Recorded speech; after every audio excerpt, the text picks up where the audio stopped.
कोणतेही काम करत असताना कामामध्ये डिसिप्लिन असणं हे खूप महत्त्वाचं असतं. काम कुठलंही असू द्या, अगदी घरकाम असू द्या आपलं किंवा डेली लाईफचं असू द्या. आपण काय करत असतो, एखाद दिवस करतो, बाकीचे दिवस करत नाही. मग पुन्हा आपण आपल्या कामालाच दोष देत असतो, की हे होत नाही, ते होत नाही. पण तसं नसतं. आताच बघा ना, 2 दिवस झाले मी YouTubeवर व्हिडिओ अपलोड करत नाही आहे. आणि व्ह्यूजची कशी अपेक्षा ठेवायचं? काल झोपत असताना ना, मनामध्ये मला असंख्य प्रश्न विचार करत होते मी, की असं का? की आपण अपेक्षा ठेवतो पण काम करायचा कंटाळा येतो आपल्याला. ते काम कसं वाढणार आपलं? म्हणजे व्ह्यूज कसे वाढतील? कुठलंही काम असू द्या, सक्सेस कसं होईल?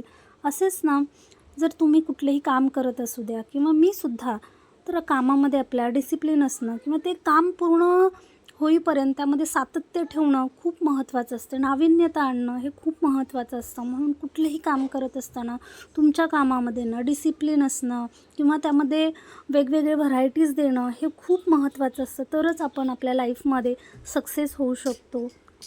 भेटू उद्याच्या ब्लॉगमध्ये. Bye bye.